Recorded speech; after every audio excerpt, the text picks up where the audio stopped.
antibacterial soap na patunayang mabisa. Ang mga nurse, tiwala. ACS. Tanggaling-galing mo. Smart dishwashing paste ko. Pritong ulam na masebo. Plato ang kaldero. Tanggaling for everyday. Ganyan pag smart ang dishwashing paste. May double tanggaling formula. Tanggal ang sebo, tanggal ang bakterya. Bahid para walang bahid. Linis fantastic sa metal at plastic. Number one ko to. Tanggaling-galing mo. Smart dishwashing paste. ACS. How you spend your morning can often tell you what kind of day you are going to have. Me, I always start my day with a fresh cup of my favorite MX3 coffee. Mahalagang maalala, ang MX3 capsule ay hindi gamot at hindi dapat gamiting panggamot sa anumang uri ng sakit. Amoy forever. Amoy LQ. Amoy New Calad Berry Blooms. Amoy kalat, amoy good vibes. Sa lahat ng bagay, simula pa lang, siguraduhing max protection na. Kasi pag kulang ang proteksyon, baka madaling masira. Sa ngipin, dapat may max protection din. Max Alaga ng unique toothpaste. With Max Protect formula, helps stop cavities before they start, while keeping breath fresh. Try unique maximum fluoride protection. Para Max Alaga, Max Protektado. ACS. Sakto isang buwan na po mula nang mag-umpisa ang panibagong US-Iran conflict. Nag-umpisa yung gera 1 month ago, exactly 1 month ago, February 28. Ngayon, March 28. Ang tanong, kumusta na ba tayong lahat? Kaya pa ba? Ito po ang special on Saturday. Kami po ulit ang inyong makakasama ngayong huling Sabado ng Marso.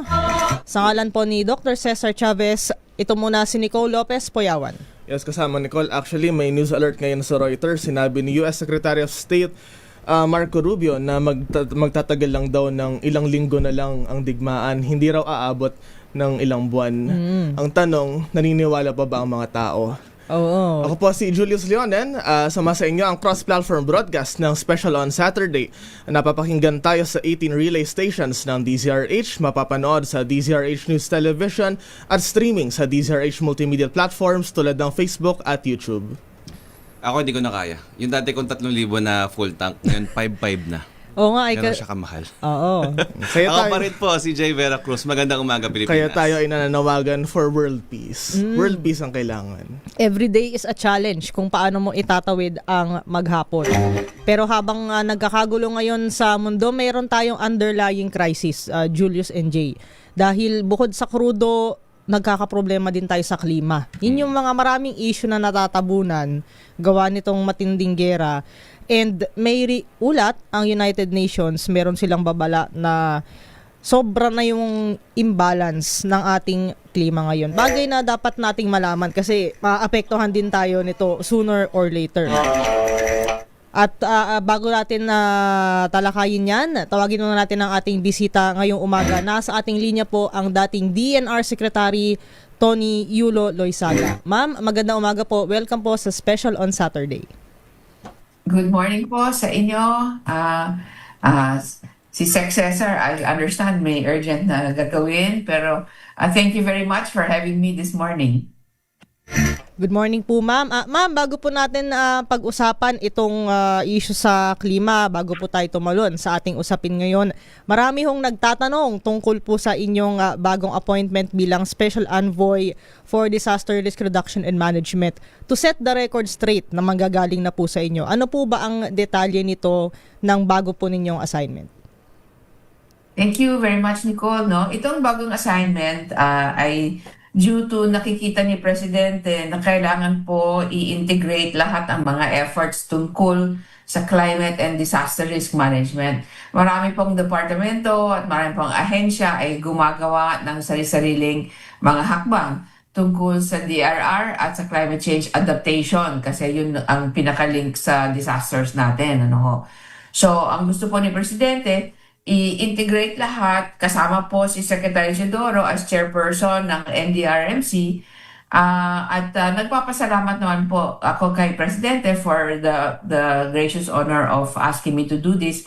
Para sa bayan po ito, wala pong sahod, wala pong benepisyo, pero nakikita ni Presidente na mayroong kahit pangangailangan na talagang i-advance po natin ang disaster risk reduction, especially related sa mga natural hazards po natin, ang mga lindol, ang mga baha, and of course, related to that, the changes in climate na may mga extreme events na po tayo.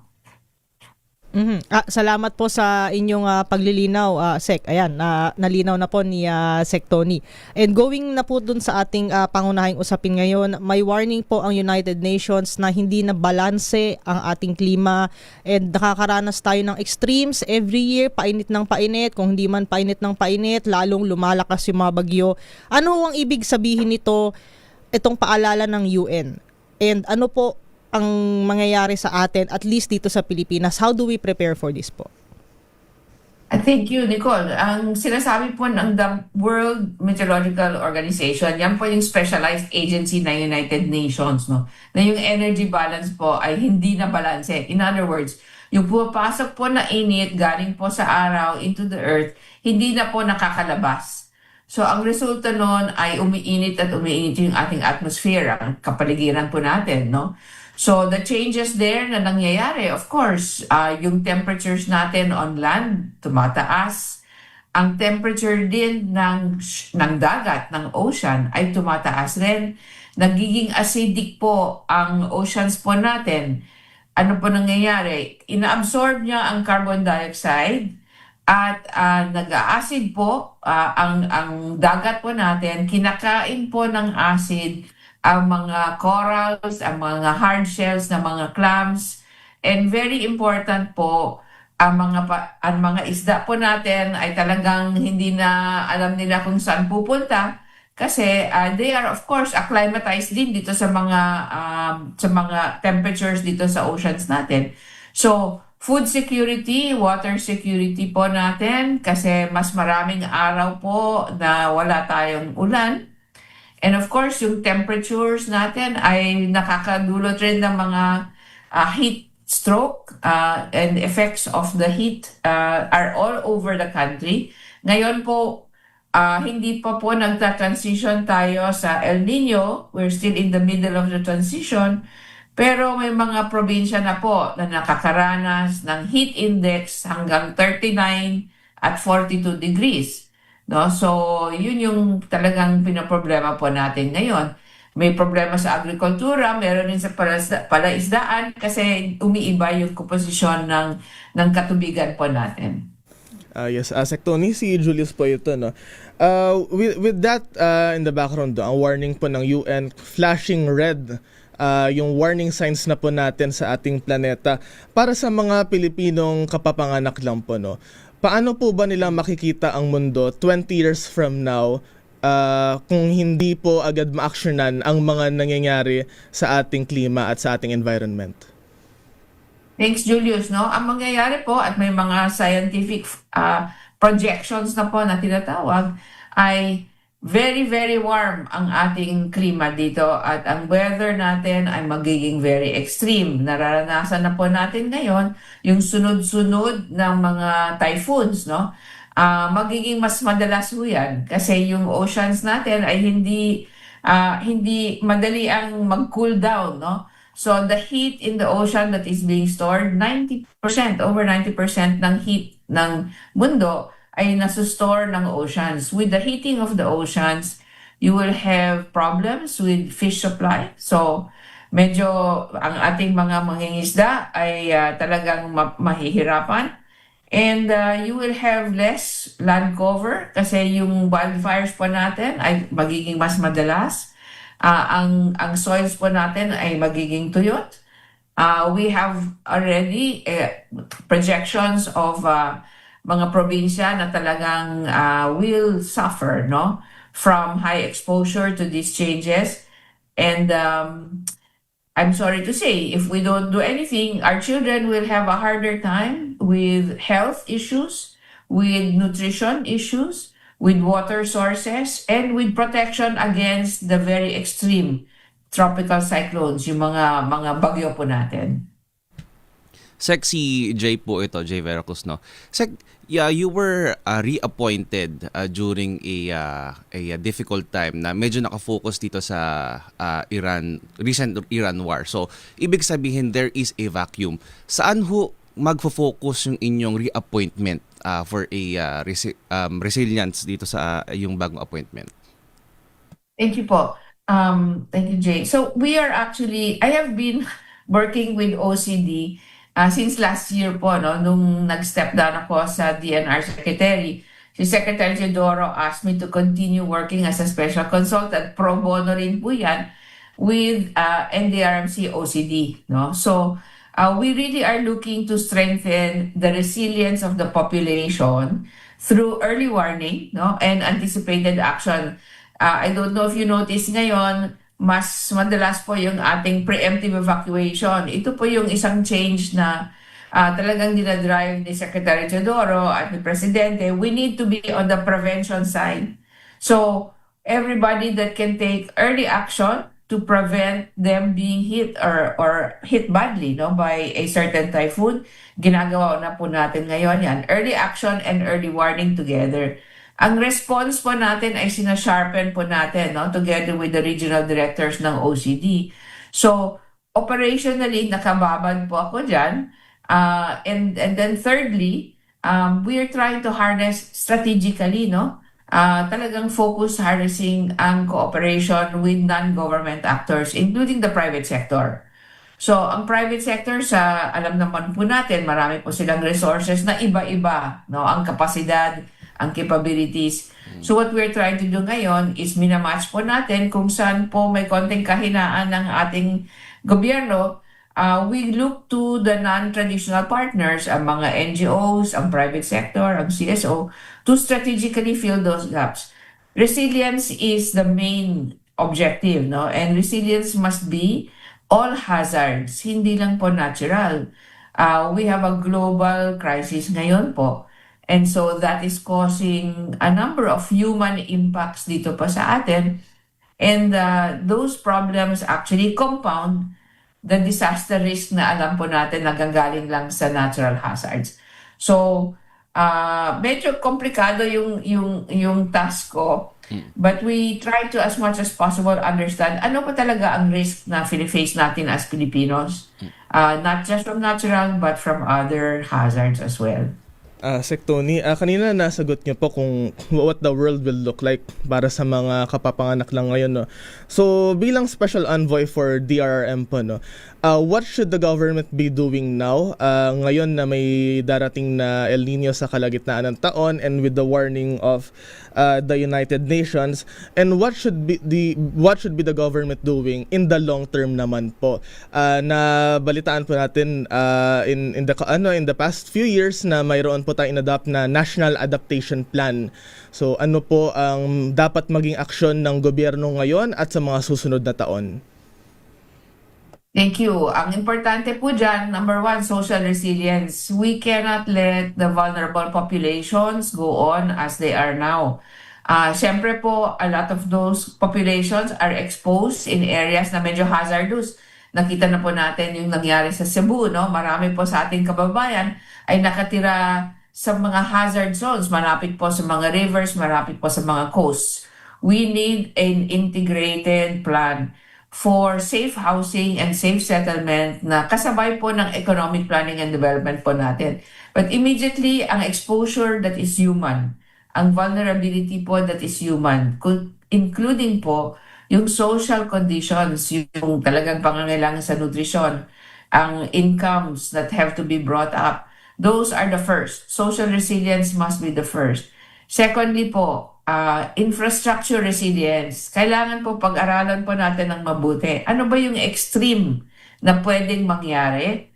At talaga po mag-invest tayo sa resilient infrastructure. Ito lang po ang talagang importante in order for our economy to continue to thrive. So what does that mean? We must plan for extreme temperature, extreme flooding events, At ang mga landslides po natin, we need to take that into consideration. Nakikita na po natin na marami po sa ating mga daan ay, especially those na ginagawa po sa gilid ng mga mountains po natin, ay basta po na lang nalalagas yung soils underneath. No? Hindi na po pwede natin gawin na business as usual ang mga assumptions natin sa resilient infrastructure. So that's on the infrastructure side. Financially po, we need to understand that there must be a new way of really looking at our finances. Kasi po, if we do not do anything by the end of 2030, ang economic impact po, if we don't do anything for adaptation, will be up to 1.4 trillion pesos ang impact po natin by 2030 kung wala po tayong gagawin. So, typhoons, sea level rise po, ito po ang very important sa atin as an archipelagic country. Talaga pong Pilipinas ay one of the highest in terms of sea level rise. So mawawalan po tayo ng land area because ang dagat po natin ay aangat. So all of these must be taken into consideration sa economic planning and development, especially for social resilience and infrastructure resilience. Sec Tony, bilang panghuling tanong na lang po, isasama ko na itong nangyayaring kaguluhan ngayon dahil syempre dahil apektado tayong lahat, tumataas ang presyo ng bilihin, ang presyo ng kuryente, and yet by the middle of the year inaasahan na magkakaroon tayo ng El Nino. You were mentioning po about the long term, kung ano ang dapat gawin ng gobyerno, applying the National Adaptation Plan. Pero prior to El Nino, ano po ang mga immediate muna na pwedeng paghandaan ng gobyerno bago tayo yariin itong El Nino come the middle of the year? Thank you, Nicole. Ngayon lang po, dapat mag-water resource management po tayo. Very important. Integrated water resource management for domestic use, especially sa mga urban areas natin. Find alternative water sources for mga rural and very difficult to reach areas, especially ang island municipalities natin. And our food security must be priority. So talaga pong pinaplano ni Sec Kiko ngayon, ano pong gagawin in terms of the coming El Nino, it's already on stream. No? Very important po yan.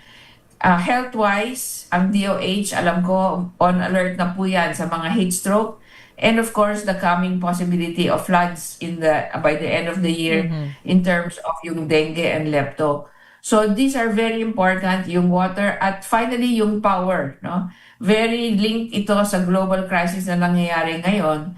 We need to be able to tipid na po tayo sa ating energy consumption. This is also good for climate change mitigation, na bababa po yung mga emissions po natin. Pero energy management and water management as well as the food security of the country, ngayon lang po ay ginagawa na, pero dapat po ma-emphasize po natin conservation of energy, conservation of water, and very wise use of our agricultural systems. With that, Sec Tony Yulo Loyzaga, maraming salamat po sa inyong oras. Thank you po for joining us this morning, ma'am. Ingat po kayo and hope we can have you again po. Thank you po. Thank you po. Ingat po.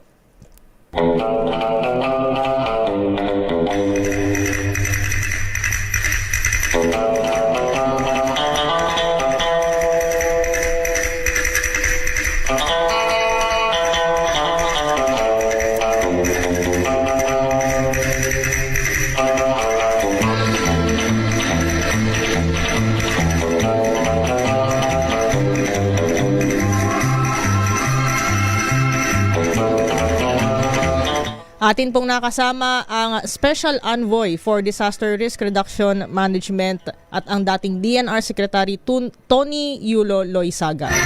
Huwag na nating patagalin pa, isunod na natin ang ating City Health Officer ng lungsod ng Maynila dahil may magandang balita mula sa Manila Health Department kay Dr. Grace Padilla. Doktora, magandang umaga po. Welcome po ulit sa Special on Saturday. Wala ata si Doc. Hello Nicole, Julius, and Josh. Good morning po sa inyong lahat. Good morning. And regards po kay Sir Cesar, and thank you for having me in this morning para sa ating special on Saturday. Good morning po, Doktora. The last time we had you on, noong December 2025, sinabi niyo po, inanunsyo niyo po na nagsasagawa na ng angiogram ang ospital ng Maynila at sinabi niyo po na ngayong 2026 ay masisimulan na ang angioplasty. So ano po ba ang update natin dito? May magandang balita, may magandang milestone po ba tayo mula sa ospital ng Maynila? Yes, Julius, we are very excited and happy to announce na since September, no, nag-open tayo ng ating catheterization laboratory at nag-umpisa tayo sa maliit na angiogram procedure. But yesterday, excited ang buong team na nagawa natin 2 successful cases of angioplasty. So, talagang full force ang mga interventional cardiologists at mga staff natin sa cath lab, and all the prayers, naging successful ang 2 cases natin yesterday. So umpisa na po ito. Doktora, may paliwanag lang po sa amin kung pwede po kung ano po ba ang angioplasty operation at ano po ba ang mga causes para magsagawa ng ganitong operasyon? Well, ito ay high-end procedure ng ating sa puso, no? Critical ang ating puso. Ang angioplasty ay isang percutaneous intraluminal angioplasty. Minimally invasive siya, meaning hindi na natin kailangan buksan ang ating puso para maoperahan, at ito ay nag-o-open ng mga makikipot na blood vessels sa ating puso, and most commonly ito ay nagkakos ng heart attack sa mga individual, at dahil nawawalan ng blood supply ang ating puso. So with the use of this non-invasive angioplasty, mabilis po silang makaka-recover, at 1 to 2 days ay nasa mga relative na po nila, mahal sa buhay, at prolong po ang kanilang buhay with the use of stenting. So nilalagyan po natin ito ng stent. Ang procedure po kasi ay kukuha po tayo ng ugat dito sa ating kamay, dire-diretso lalagyan po yan ng catheter, and una i-identify po nila kung saan ang makipot or bara dun sa ating puso, and then ang ating interventional cardiologist ay maglalagay po sila ng stent or yung pang-open, no, para dumaloy uli ang dugo sa ating mga puso. Ito ay parang magbibigay ng relief, immediate relief sa ating mga pasyente. Doc, parang napaka-complex nung operation dito sa puso, no? Usually sa private hospital, magkano ang babayaran mo para makapag-avail ka ng ganitong procedure? Usually sa mga private hospital, umaabot po ito ng 1 to 1.5 million. Pero dito sa Maynila, ino-offer po natin free at cost yan. So magandang balita ito sa ating mga kababayang Manileño na hindi na po sila magagastos ng para dito, kasi alam naman natin ang problema ngayon, mataas ang bilihin and everything. So malaking tulong po ito sa ating mga kababayan.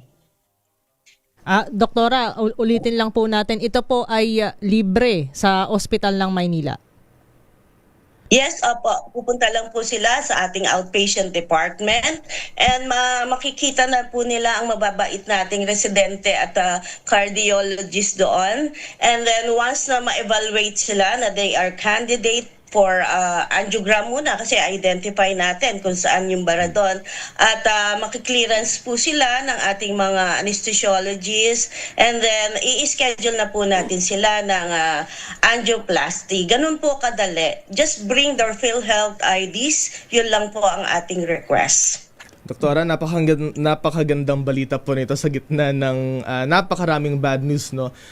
May konting hope, may konting inspiration man lang para sa ating mga kababayan sa mga ganitong panahon. Pero bilang panghuling tanong lang po, no, before we let you go, Doktora, no, baka may mensahe po kayo mula kay Manila City Mayor Isko Moreno, o mensahe para sa mga Manileño sa mga ginagawang milestones at mga darating pang mga proyekto sa City Health sector po ng lungsod ng Maynila?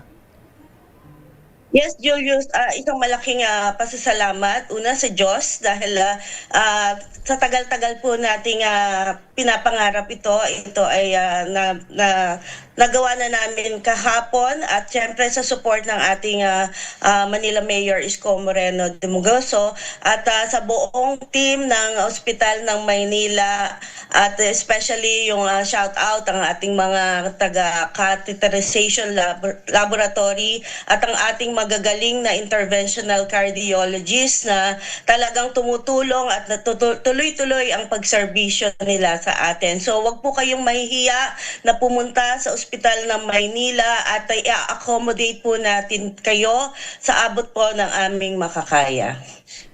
With that, Dr. Grace Padilla, maraming salamat Julius? po. Apo. Doktora, salamat po. Thank you po. Thank you po, Doktora. Yes. Thank you. Doktora, congratulations po. Ayan, mula po sa aming tatlo sa isang successful na angioplasty operation dyan sa Ospital ng Maynila. Maraming salamat po at ingat po kayo, Doktora. Grabe. Nakatipid yung Thank you and good morning to all. Nasa mo 1.5 million. 1.5 million. Oo, Wala kang no? babayaran. From 1.5 million to zero. To zero. Pero Ganun kalupit, napaka-komplikado kasi na procedure yun. Puso. Oo. Hindi lang siya, yung total accumulated na is 1.5 kasi syempre iba pa yung presyo sa angiogram, iba yung presyo sa angioplasty. So ito talagang zero balance bill. Oo, Ba yun? ito talaga yun. Oo.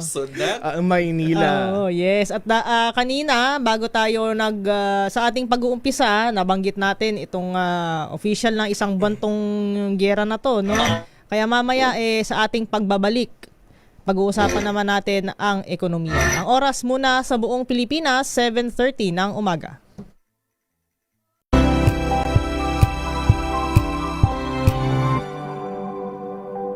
Wow, ang saya. Isang barangay na labada, puro mancha pa. Goodbye, pahinga. Mommy, isang laba lang yan sa Pride Bar Blue.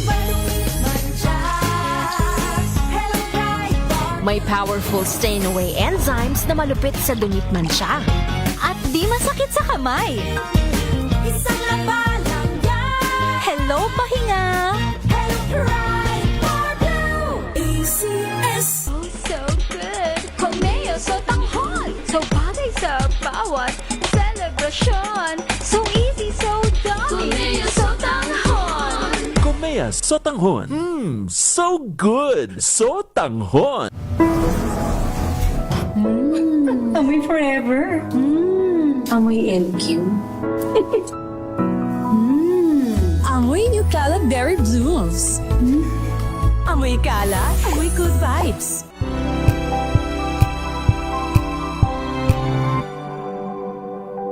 Hello, Washi! Laundry day na naman! Yay! Anong meron? Mancha ng chocolate, putik, may libag pa! Kaya natin yan! With Pride Washing Machine Detergent, may triple stain-away formula. Tanggal ang makapit, madikit, at malupit na dumit mancha. Kaya easy-easy ang labada. Mula noon hanggang ngayon! All you need is pride. All you need is pride. ACS.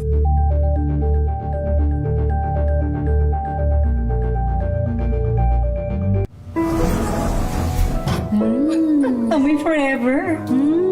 Amoy LQ. Amoy New Cala Berry Blooms. Amoy Cala, amoy good vibes.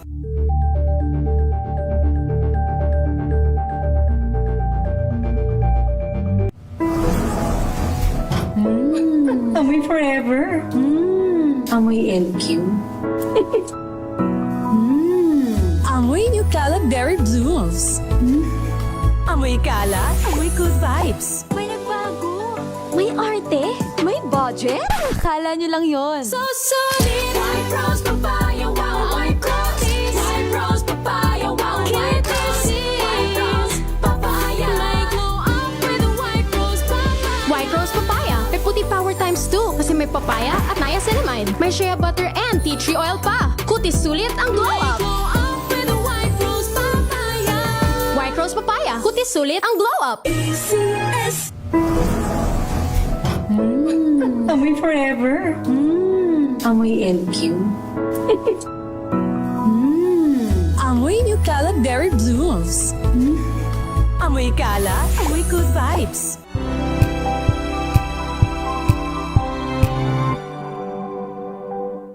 Maulan man, no worries na amoy kulong ang damit. Charm Fabcon, bangong kumakabloom.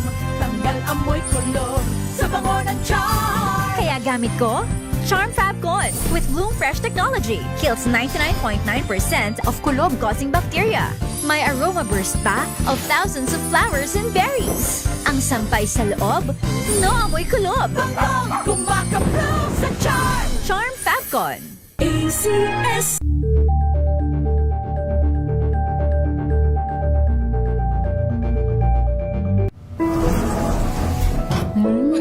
Amoy forever. Amoy LQ. Amoy New Cala Berry Blooms. Amoy Cala, amoy good vibes.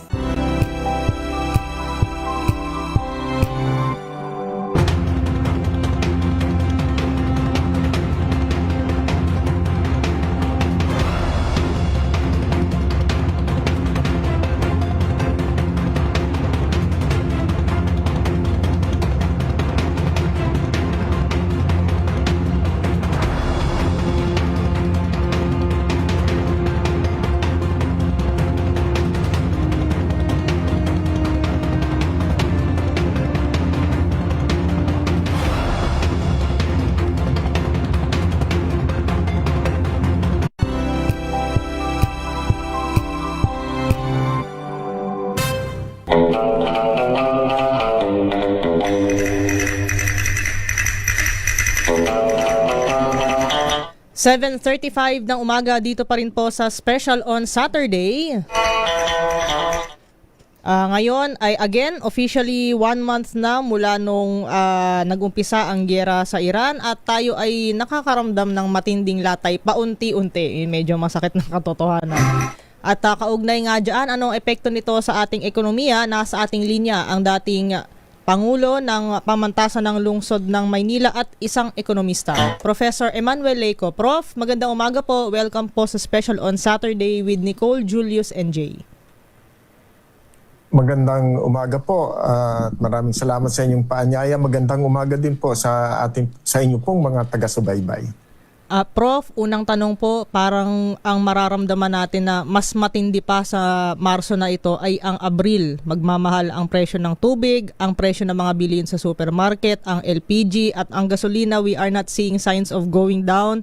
Ang prices ng pagkain. At we have not seen any signs na matatapos na ito soon. Hindi naman sa nagkakos ng panic, pero sa palagay nyo ba, Prof, kaya pa po ba ng Pinas?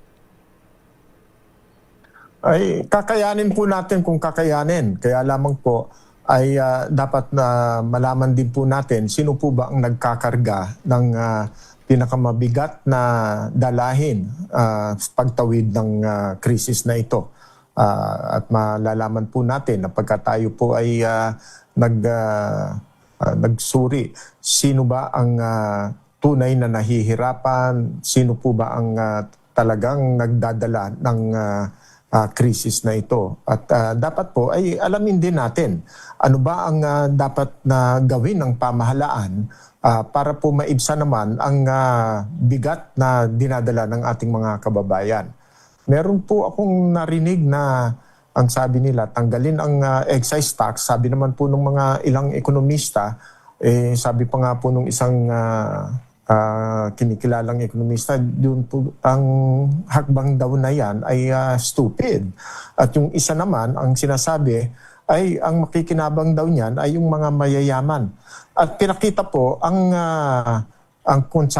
fuel purchases ng mga top 10% ng ating income groups. At nakita nga po na malaki po talaga ang kinikita, ang binili nila, at maliit naman yung binili ng bottom 10%. Pero ang pagkakaiba po niyan, yung top 10% is ginagamit po yung kanilang fuel purchases para po sa pansariling gamit.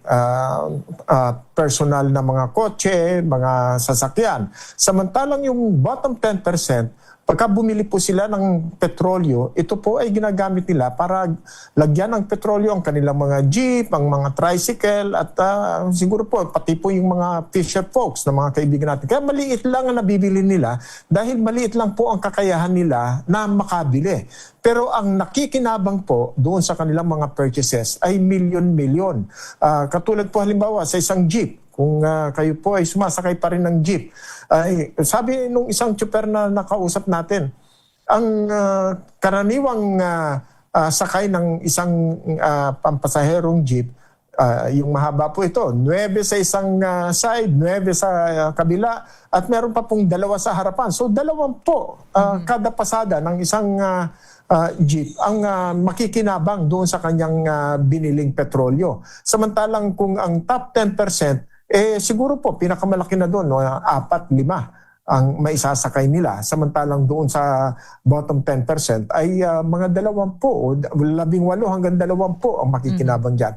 Kaya po, masakit marinig yung sinasabi na pagka tinanggal ang excise tax, ang makikinabang lang ay ang mga mayayaman. Hindi po totoo yan. Milyon-milyon ang makikinabang pagka tinanggal po ang excise tax. At yan po ay dapat panimulang hakbang lamang ng pamahalaan para maibsan ang dinadalang bigat ng mga mamamayan dahil po sa mataas na presyo ng petrolyo ngayon sa merkado. Yes, Presley ko, magandang umaga po, si Julius po ito. No? Magbabanggit lang po ako ng mga numero at sana po ay ang hiling po namin may palawanag yun po ito sa mga tao na natatakot ngayon dahil tumataas ang mga presyo ng diesel, ng gas, ng mga bilihin. Ang Philippine peso po ay sumadsad ng 60.55 against the US dollar. Ang Brent crude po ay $112.6 per barrel na. At ayon po sa global petrol prices, umakyat na po ang presyo ng diesel sa Philippines ng 81.6% mula nung nagsimula ang Iran War. Ito raw po ang pinakamataas na pagtaas ng diesel price sa buong mundo. Ano po bang ibig sabihin nito sa ordinaryong mamamayan? Ang ibig sabihin po niyan, number 1 pala tayo. Kaya lang maling ranking ang nalagyan natin. Para po sa mga pangkaraniwang mamamayan, ang pagtaas ng presyo ng diesel, ito po ang ginagamit ng ating pong mga pampasaherong sasakyan. Di mahihirapan po yung ating pong mga tsuper, mga operator, at hindi naman po tumataas ang pamasahe, kung kaya't ang magdadala niyan ay ang mga tsuper at saka mga operator. Nagkaroon sila ng 1 peso na taas pamasahe, pero kagyat na binawi ng Pangulo sa loob ng 1 araw lamang. So makikita natin yan. Ang transportasyon ay tataas ang cost, at ito po ay magdudulot din ng pagtaas ng presyo ng mga produkto na isinasakay natin at inililikas para po sa mga pamilihang bayan. Hindi lamang po ang transportasyon ng mga pampasahero at saka po ng mga sasakyan ang makakaramdam yan. Pati po ang mga produkto ng mga pangunahing pangangailangan ng mga mamamayan sa araw-araw na ating dinadaanan, tataas na rin po yan. Kaya ramdam na ramdam yan ng ating mga bulsa at ng ating pong mga sikmura. Nakakabahala po yan.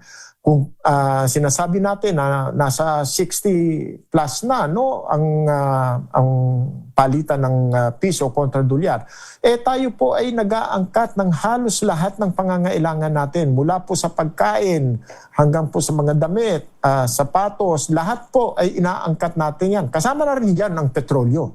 So kung bumaba ang halaga ng piso kontra dolyar, tataas naman ang presyo ng petrolyo dahil po sa palitan ng piso kontra dolyar. Dagdag po yan doon sa pagtaas ng presyo ng petrolyo dahil po doon sa sigalot na nangyayari sa gitnang silangan. So mabigat, nakakabahala ang ganitong mga pangyayari. Tumataas ang presyo ng petrolyo, dumadaos-dos naman ang halaga ng piso kontra dolyar. Kaya po tayo mukhang nagiging napakasikip ng ating kinalalagyan sa mga panahong ito ngayon. Prof, tutuhog po ako dyan sa inyong pahayag dahil kung tataas ang presyo dahil patuloy ang pagtaas ng presyo ng gasolina, ng krudo, and sunod na yung pagkain at ibang goods, may mga panawagan po to implement yung mga price control para hindi raw po magdusa yung mga consumer. Kaya lang may mga kumukontra kasi kapag may price control, lalong gagastos, spending more ang mga tao. Para ho sa inyo, how should we take price controls po? Hindi po ako naniniwala na pagka nagkaroon ng price control, maraming magsasamantala na mamimili ng mas marami. Ay, hindi po totoo yon. Dahil ang mga mahihirap, pagka nagkaroon ng pagtaas ng presyo ng bilihin, mababawasan ang kanilang bibilhin na mga pagkain, yung kanila pong mga pangunahing pangangailangan ay mahirapan silang matugunan. So, hindi naman po sila bibili ng mas marami kaysa kailangan dahil bumaba ang presyo ng bilhin. Hindi po totoo yan. Marami na pong mga pag-aaral ang ginawa nung mga nakaraan pa na ang mga mahihirap pagka po bumaba ang presyo, hindi po nila dadagdagan o kaya ay gagamitin nila ang pera nila sa mga ibang paraan. Meron po siguro na mga magsasamantala pero hindi po yan ang kalakaran. Ang mga mahihirap na tama lang, sakto lang ang kinikita nang walang pagtaas ng presyo ng bilihin. Ngayon po ay mahihirapan na at mababawasan ang kanilang bilihin. Hindi po yan tamang o hindi angkop na argumento po yan para po magkaroon ng price control. Pero sa ngayon po, dahil energy emergency lang ang dineklara ng Pangulo, hindi po yan ang state of national emergency. Hindi po yan pwede sa price control. At sana nga po ay mapag-aralan at maisakatuparan na ideklara ang state of national emergency at pangatawanan na po. Ito po ay emergency na nagpapahirap po sa napakarami milyong-milyong mga Pilipino sa ngayon. Prof, bago po tayo mag-commercial, ibig niyo pong sabihin sa ngayon hindi pa po dapat magpatupad ng price control, tama po ba? Hindi po.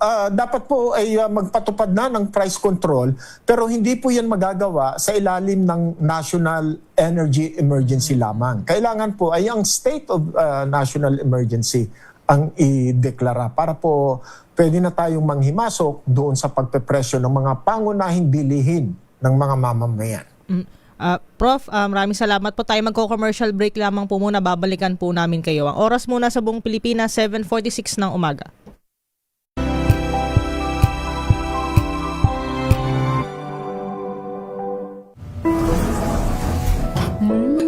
Amoy forever. Amoy LQ.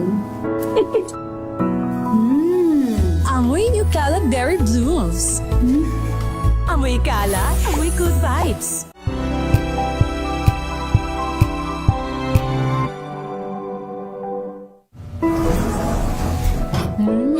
Amoy forever. Amoy LQ.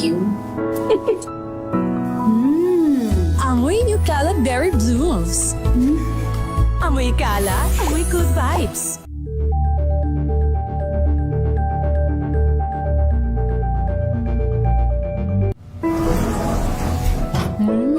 Amoy forever. Amoy LQ. Amoy New Cala Berry Blooms. Amoy Cala, amoy good vibes.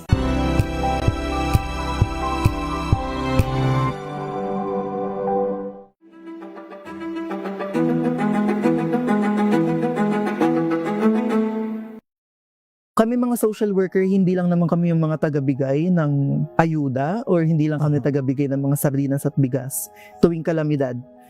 No, we're fighting for systemic change. Pero tingin niyo ba sa ganito kalaking work na ginagawa ninyo para sa ating lipunan, do you get enough credit for what you do? Actually, hindi. Maraming sasang-ayon sa akin ng social workers. Kasi hindi naman talaga nabibigyan ng enough credits. Bago sila mabigyan ng tulong or bago sila ma-coordinate sa ibang tao, may social worker na tumatrabaho ng kaso nila no, na hindi kami nakikita ng ibang tao. Kasi ang nakikita lang kung sino yung gumawa ng trabaho.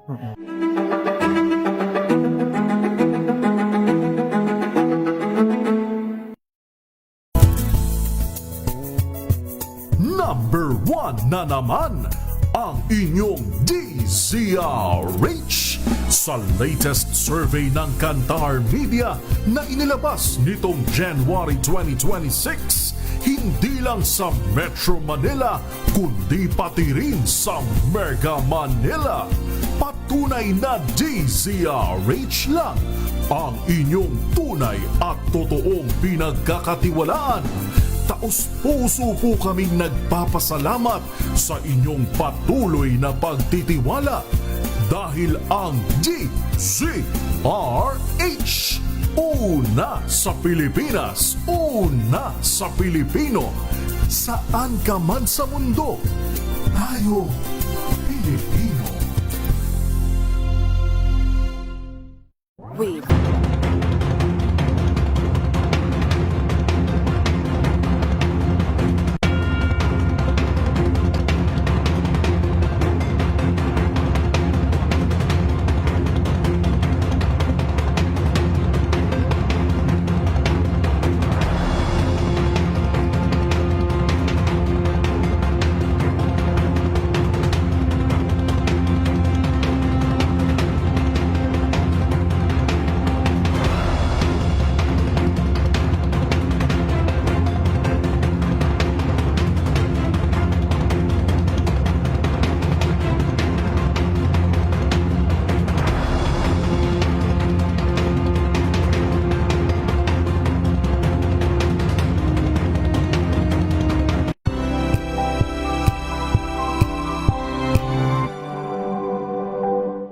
Maagang balitaan, maagang usapan sa mga issue at balita. Kasama si Kuya Angelo Palmones sa Magandang Umaga Pilipinas. Mula Lunes hanggang Biyernes.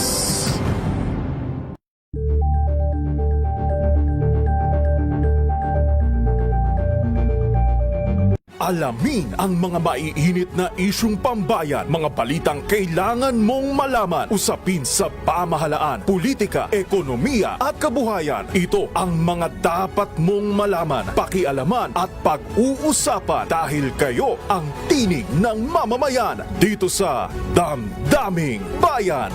Live sa DZRH Radio, DZRH TV at DZRH Digital. Kasama sina Lakay, Deo Makalma at Elaine Apit. Araw-araw, Lunes hanggang Biyernes. Damdaming Bayan.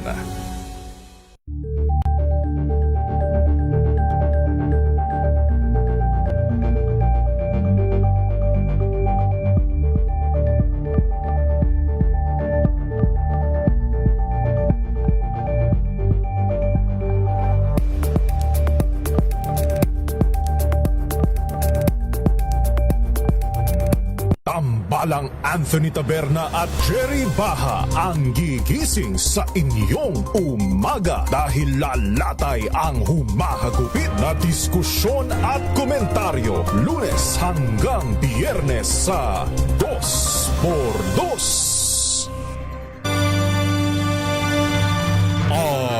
RH 7:52 na umaga dito sa Special on Saturday. Kasama pa rin po natin ang ekonomista at dating Pangulo ng Pamantasan ng Lungsod ng Maynila, Professor Emmanuel Leyco. Prof, si EJ po, no? Tatanong ako sa mining industry. Ayon po sa isang prominenteng grupo ng nickel miners, kapag nagtuloy-tuloy ho na walang supply ng crudo, posibleng magsara ang buong mining industry. And as we speak, Prof, sarado na ho ang Strait of Hormuz. Ano ho magiging implication nito sa Philippine economy kapag tuluyan nagsarado ang mining industry? Malaki din po ang impact niyan dahil marami po ang laki ang kinikita ng minahan dito sa Pilipinas. At kung magsara man ay malaki din po ang magiging impact niyan doon sa ating pong economy. Pero ang mas malaki pa pong impact niyan kung halimbawa po maging tuyo ang ating petrolyo dito sa Pilipinas ay yung ating ekonomiya sa kabuuan. Tulad po na sinasabi natin lagi, ang ating ekonomiya is consumer-driven.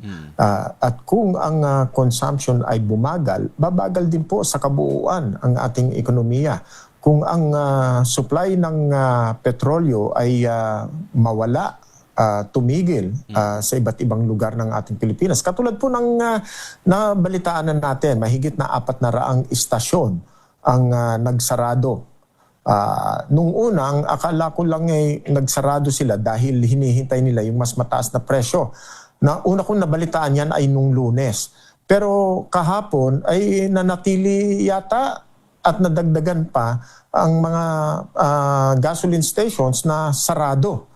Kung kaya po nakakabahala na rin yan, bagamat libo-libo pa rin ang bukas, ito po ay nasa mga lugar na kung saan ay nanggagaling ang ating pong mga kinakain, ang ating pong mga gulay, ang ating pong mga pagkain. So makakataas din po yan ng presyo ng petrolyo, ng presyo ng mga produkto sa mga lugar katulad po ng Kamaynilaan.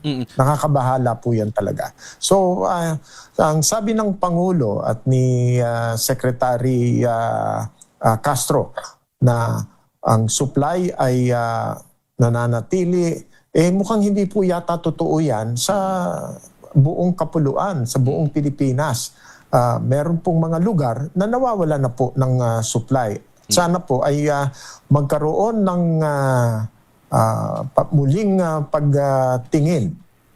Ganito ba talaga ang ating supply o talaga pong nanganganib na rin talaga na mabawasan? Hindi naman ako naniniwala na matutuyuan tayo, pero mababawasan po at malubha ang magiging dulot niyan sa ating pong bayan. At sa ngayon, sinasabi nila na mataas ang presyo, kakayanin pa rin. Mukhang hindi na po kaya. Yung may supply tayo pero ang mga mamamayan ay hindi na makabili dahil hindi na po nila abot ang taas ng presyo ng petrolyo. Prof. Leyco, gusto po nating matapos ng digmaan na to para hindi na tuluyan pang sumadsad ang ating ekonomiya sa mga nangyayari ngayon. Sinabi kanina ni US Secretary of State Marco Rubio sa media na magtatagal lang daw ng ilang linggo ang digmaan. Hindi na raw ito aabot pa ng mga buwan-buwan. Ngunit parang hindi naman kumpiyansa ang mga tao dahil sa mixed messaging na nanggagaling sa Tehran, sa Kapitolyo ng Iran. How do you assess po yung government action na ginagawa ngayon? Naglalabas po sila ngayon ng fuel subsidy, ng ayuda para sa transport sector. Tapos inanunsyo din po ng palasyo ng ating Energy Department na bibili sila ng krudo mula Russia. So, sustainable po ba ang ginagawang ayuda? Sustainable po ba yung aksyon na ginagawa ng gobyerno ngayon? Or what should the government be doing right now in case na tumagal palalo po ang digmaan sa gitnang silangan? Balikan muna natin, Julius, ang sinasabi ng Amerika dahil sila po ang nag-umpisa ng gera na ito. Nung una, ang sabi ni Trump, mga 4 to 6 weeks tapos na yan. Kahit na nanalo na sila sa unang araw at unang oras pa lang dahil para bang sa Tagalog nga ang sinasabi nila, pinulbos na nila ang Iran. Actually, narinig ko na rin yan na na-obliterate na raw ang kakayahan ng Iran na mag-produce ng nuclear arms. Pero bakit binalikan nila yan? Nangyari na po yan, unang nangyari nung Hunyo, nung nakaraang taon. Pero ngayon, Pebrero, binalikan nila. At ngayon, hindi na uubos ang missile ng Iran. Patuloy pa rin silang nagpapaulan ng bomba, ng missile sa Israel. At ang nagbago pa, dati hindi inaatake ng Iran yung mga base militar ng Amerika sa mga karatig bayan tulad ng Saudi Arabia, sa Qatar, sa UAE. Napakarami po ng mga sundalong Amerikano at base militar ng Amerika doon sa mga karatig bayan. At doon po nanggagaling ang mga eroplano at ang mga bomba na binabagsak sa Iran. So sabi ng Iran, kayo ang nag-host ng mga base militar na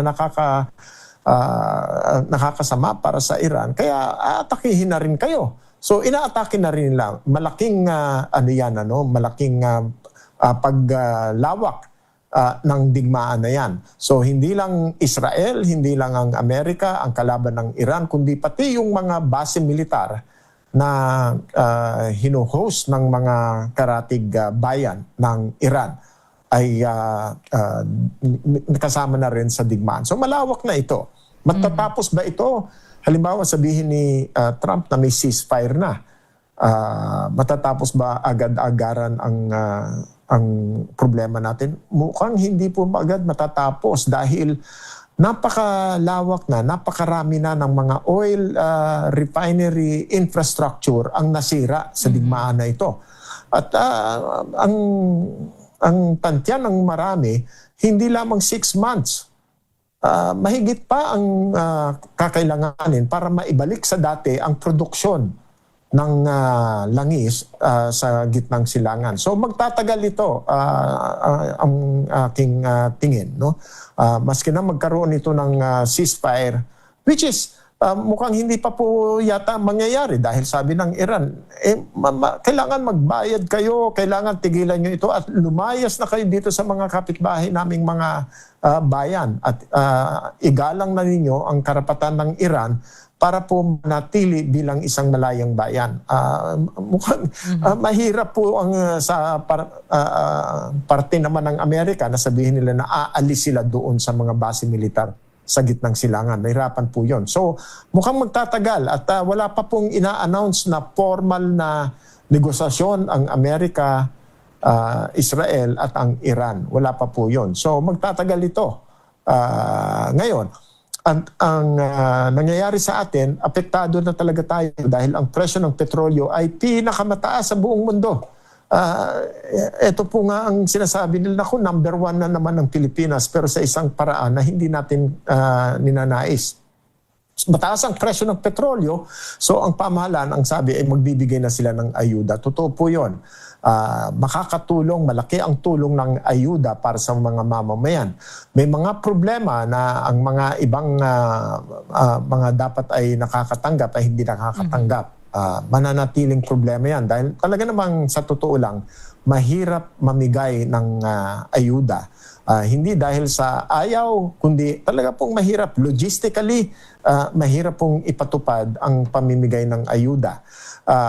Ang mas magaling po sana na gawin ay tanggalin na agad ang excise tax. Nasa palasyo na ang Emergency Powers Act na ibinigay ng Kongreso para po sa Pangulo. Pero magtatagal pa raw daw po para bago ipatupad yan kasi 15 days daw ang waiting period. So kung pinirmahan yan makalawang araw, 13 days pa. Mahigit pa po sa mga kalahati ng buwan bago ipatupad yan. Pero may nagsasabi, wag ipatupad dahil ang makikinabang daw dyan ay ang top 10% ng income groups ng Pilipinas dahil sila ang pinakamaraming binibili at sila makikinabang doon sa removal ng excise tax at ng value-added tax. Hindi po ako naniniwala dyan.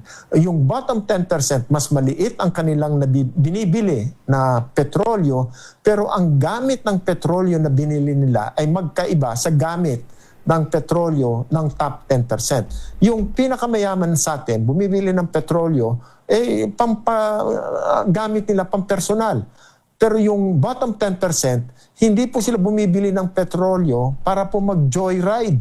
Ang ginagamit nilang petrolyo ay ginagamit nila sa mga pampasaherong jeep, sa mga bangka, sa mga rider at mga iba pa. Ito po ay pampublikong gamit. Hindi po ito pampersonal.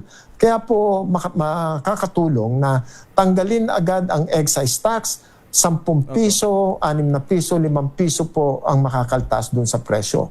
At pag-aralan na rin, yung oil deregulation law ay inadapt dahil po nung panahon na yon ay stable ang palitan ng piso kontra dolyar at stable din ang presyuhan ng petrolyo. Pero ngayon po, ibang-iba na ang sitwasyon. Hindi po stable ang palitan ng piso kontra dolyar at hindi rin po stable ang presyuhan ng petrolyo. Yes po. Kaya po, dapat talaga ay repasuhin na Yes yan. po. Prof. Leco, actually, nabanggit niyo po kanina, parang hindi nauubos ang missiles ng Iran. May report po ang Reuters na 1/3 lang daw po pala ang napasabog o nasira ng US sa missile inventory ng Iran. Pero sana po ay matapos na po itong conflict. Maraming salamat po sa inyong oras. Professor Emmanuel Leco, isang ekonomista at dating Pangulo ng Pamantasan ng Lungsod ng Maynila. Maraming salamat po. Thank you po. Maraming salamat po sa inyo at magandang umaga sa mga taga-subaybay ng inyong programa.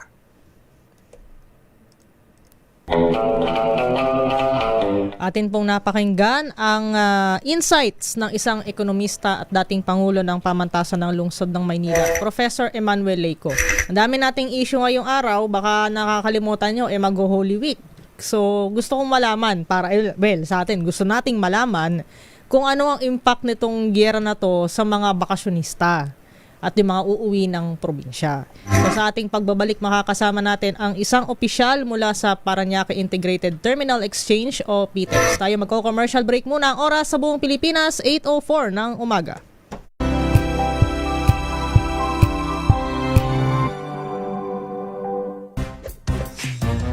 Galing-galing mo, Smart dishwashing paste ko, pritong ulam na masebo, plato ang kaldero, tanggaling for everyday. Ganyan pag smart ang dishwashing paste. May double tanggaling formula. Tanggal ang sebo, tanggal ang bakterya. Bahid para walang bahid, linis fantastic sa metal at plastic, number 1 ko to. Tanggaling-galing mo, Smart dishwashing paste, ACS.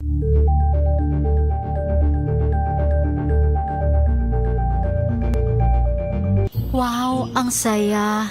Isang barangay na labada, puro mancha pa. Goodbye, pahinga. Mommy, isang laba lang yan sa Pride Bar Blue. May powerful stain-away enzymes na malupit sa dungit mansya. At di masakit sa kamay. Isang laba lang yan. Hello, pahinga. Hello, Pride Bar Blue, ACS. Araw-araw, iba't ibang mga bagay na dapat pagtagumpayan. Ang subok kong partner ay MX3 Capsule. Research-based na tested and proven. Helps avoid pain discomfort. Iwas-iwas sa sakit. Kailangan lang ng long-term ang pag-inom 2 capsules araw-araw. Kasabay ng proper diet and exercise. I am able to make it with the right partner. MX3, dito ako believe. Mahalagang paalala, ang MX3 capsule ay hindi gamot at hindi dapat gamitin panggamot sa anumang uri ng sakit. Amoy forever. Amoy LQ. Amoy New Calab Berry Blooms. Amoy kala, amoy good vibes. Sa lahat ng bagay, simula pa lang, siguraduhing max protection na. Kasi pag kulang ang proteksyon, baka madaling masira. Sa ngipin, dapat may Max Protection din. Max sa alaga ng Unique Toothpaste. With Max Protect Formula. Helps stop cavities before they start. While keeping breath fresh. Try Unique Maximum Fluoride Protection. Para Max sa alaga, Max Protektado. ACS. Amoy forever. Amoy LQ. Amoy New Calab Berry Blooms. Amoy kala, amoy good vibes.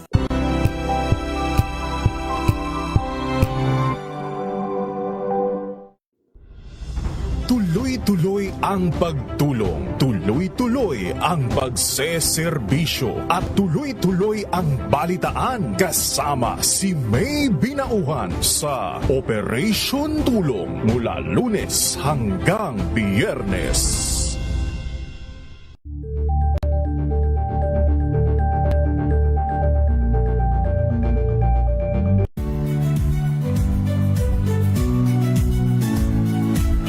Magandang araw mga kaibigan. Ito po ang inyong balerina ng bayan, si Lisa Makuhay Lizalde, na nag-aanyaya sa inyong samahan kami at ang aming mga espesyal na panauhin para sa kalahating oras ng masayang kwentuhan sa aming programang Art to Art, kung saan ang usapang sining at kultura ay para sa lahat. Huwag kaliligtaan, tuwing linggo, alas 3:30 ng hapon, dito lamang sa DZRH Radio, DZRH TV, at via online streaming.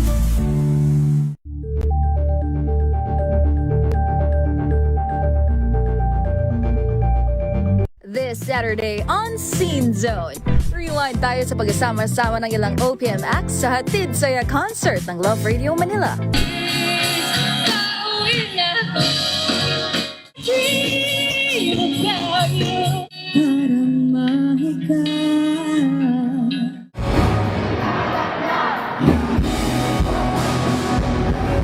At from Thailand to Manila with love.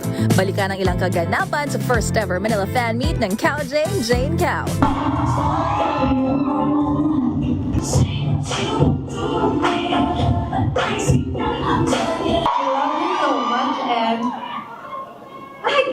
Alas 12 ng tanghali, dito lang sa DZRH TV.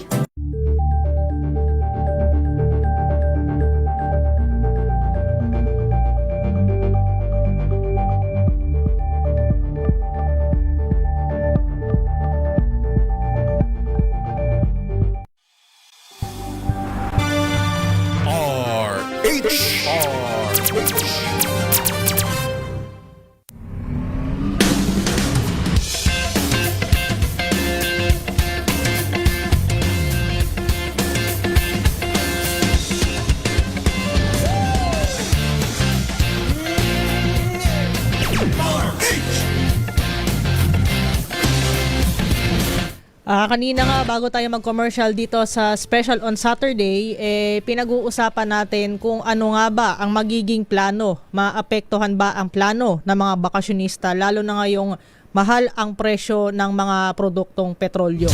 Nasa ating linya ngayon ang head ng communications ng Parañaque Integrated Terminal Exchange, si Mr. Jason Salvador. Sir Jason, magandang umaga po. Welcome po sa Special on Saturday with Nicole, Julius, and Jay. Hello, magandang umaga po. Magandang umaga po sa inyo lahat. Sir Jason, unang tanong po, kumusta po ang paghahanda ngayon ng PTEX sa Holy Week? Gaano karaming pasahero ang inaasahan natin? Ito ba ay mas mababa kumpara sa mga dating may mga holiday o nabawasan din ho ba ang mga biyahe ngayon ng mga bus dahil sa mahal na presyo ng produktong petrolyo?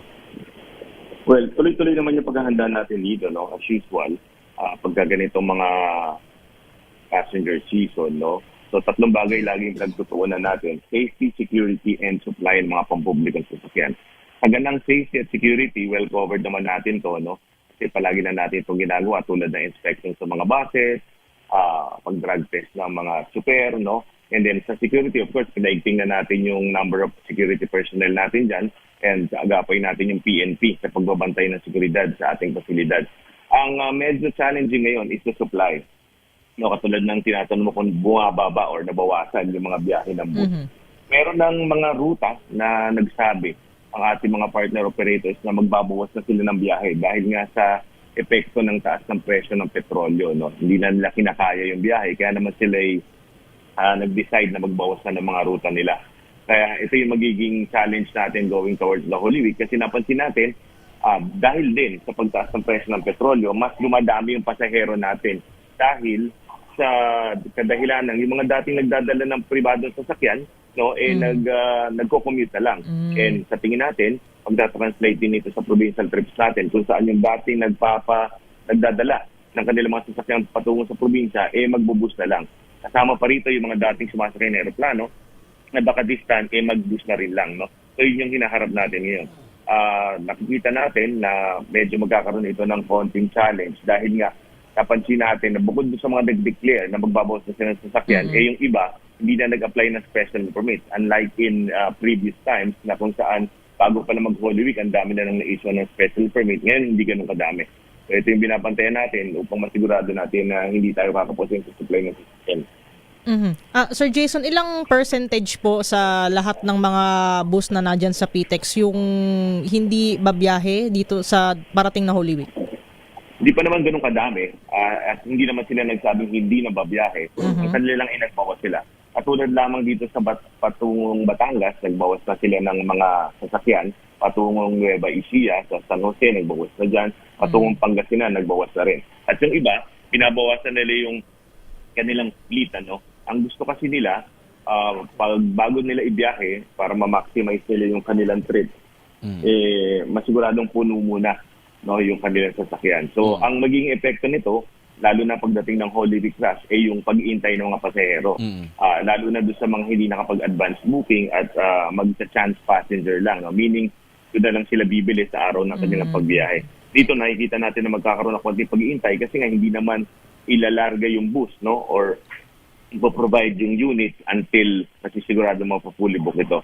Kaya naman paalala natin sa mga pasahero natin kung hanggat maaari, mag-book po sila ng ticket at bumili na maaga. Ngayon, naintindihan naman natin na hindi lahat kaya ng bumili na maaga. Kasi karamihan sa ating mga kababayan magkakaroon lang ng budget a day before or on the day itself.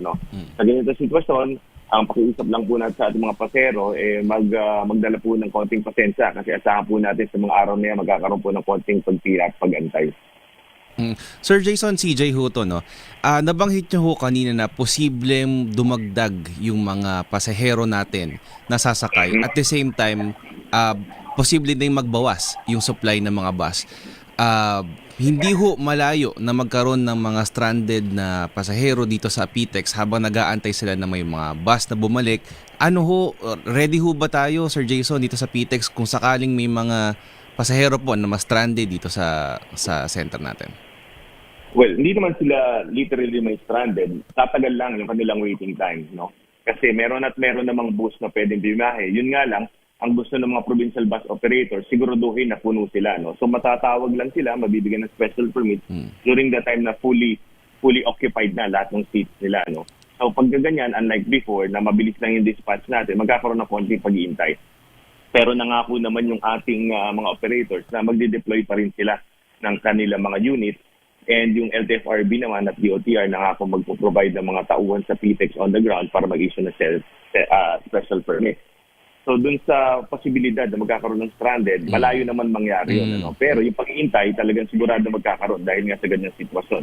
Handa naman tayo dito, napakalaki naman ng pasilidad natin. At least kami, kampante kami, kung mag-iintay rin lang sila, we prefer that they wait inside PITX kasi at least dito secured sila, air condition, maraming kainan, at alam natin ligtas at komportable yung ating mga kababayan.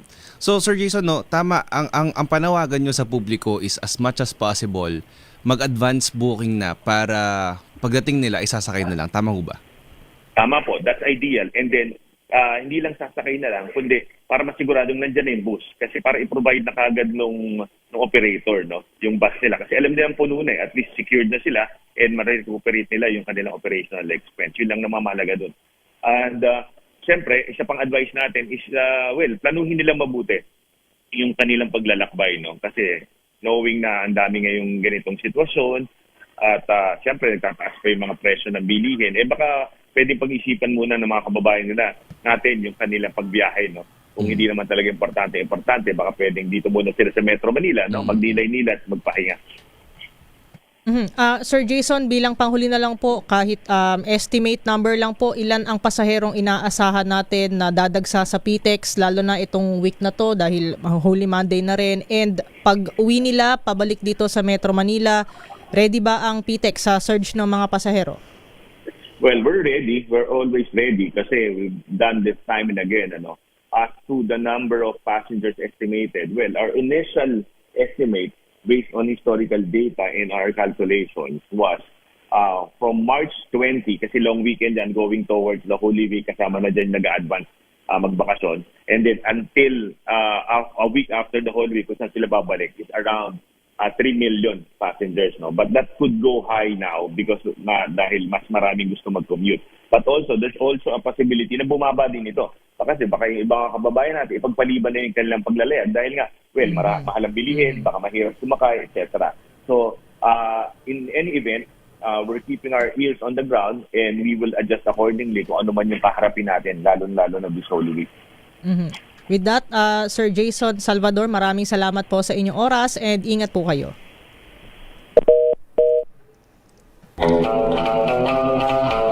Atin pong narinig ang Head ng Communications ng Parañaque Integrated Terminal Exchange, si Mr. Jason Salvador. Pero tama din yung kasi posibleng tumaas, posibleng mababa kasi hindi mo alam kung ano yung iisipin ng general public eh. Pwedeng isipin nila na hindi mo na bumiyahe.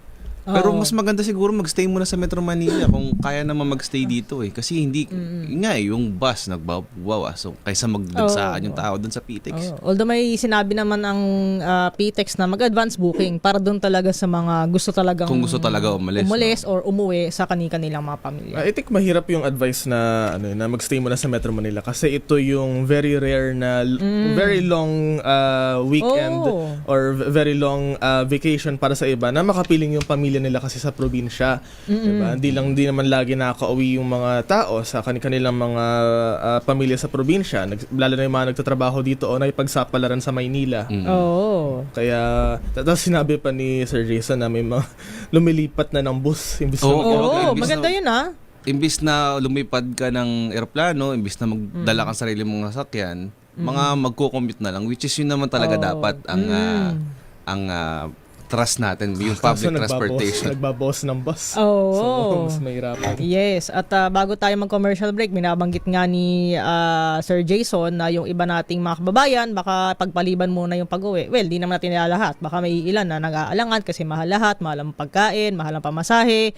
At dahil nabanggit natin ang pagkain, akala nyo ba tubig lang ang magmamahal at kuryente ngayong Abril? Yung mga nandiyan sa supermarket, magmamahal na rin. Magtataas na rin ang presyo. So, magkano na kaya ang sardinas pagsapit ng Abril? Ang oras muna sa buong Pilipinas, 8:20 ng umaga.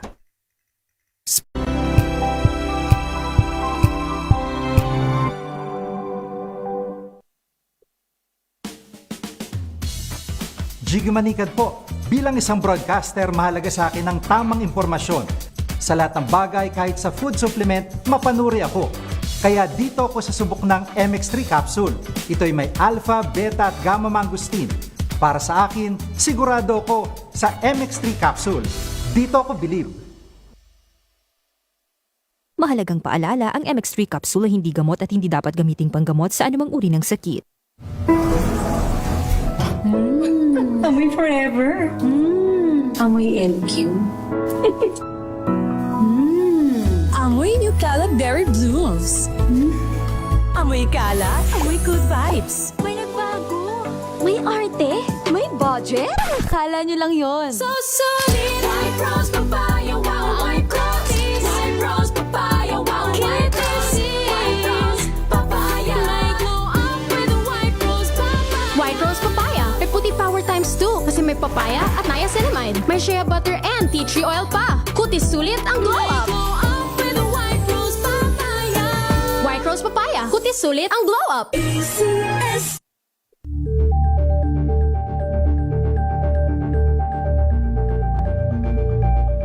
Hello, Washi! Laundry day na naman! Yay! Anong meron? Mancha ng chocolate, putik, may libag pa! Kaya natin yan!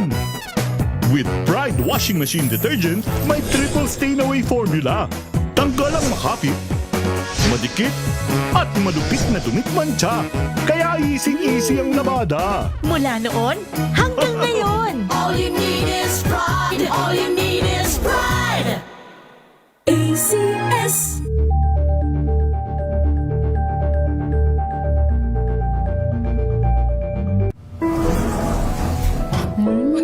Amoy forever. Amoy LQ. Amoy New Caleb Berry Blooms. Amoy kalat, amoy good vibes.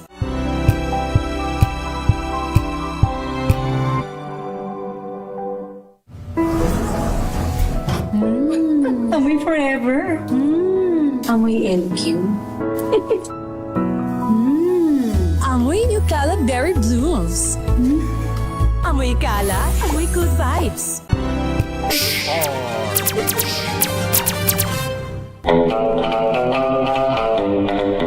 8:23 ng umaga dito sa Special on Saturday. So kanina nag-umpisa tayo sa klima, tapos sa ekonomiya, sa crudo. Ngayon naman dadako tayo sa pagkain. And kanina bago nga tayo nag-commercial break, parang syempre April 1 is April Fool's Day, pero hindi ito joke kasi eto na talaga yun last week ang LPG ini-expect actually nabasa ko dito sa headlines yung 20 pesos na dagdag sa LPG umpisa na ngayong araw, and sabi nga ng LPG Marketers Association na baka umabot ng 1.5 ang LPG sa mga susunod na araw.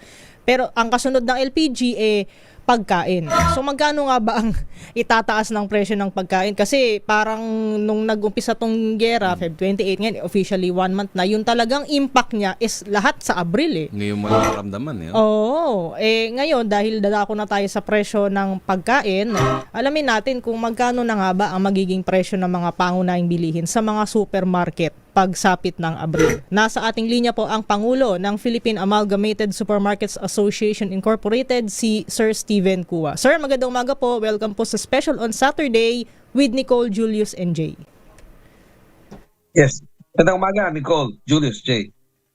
Sir Steven, una-una po sa lahat, paano naghahanda ang mga supermarkets sa epekto nitong oil price hikes? Magkano ho bang itataas ngayon ng presyo ng mga bilihin sa mga supermarket, lalo na yung basic commodities pagsapit ng Abril?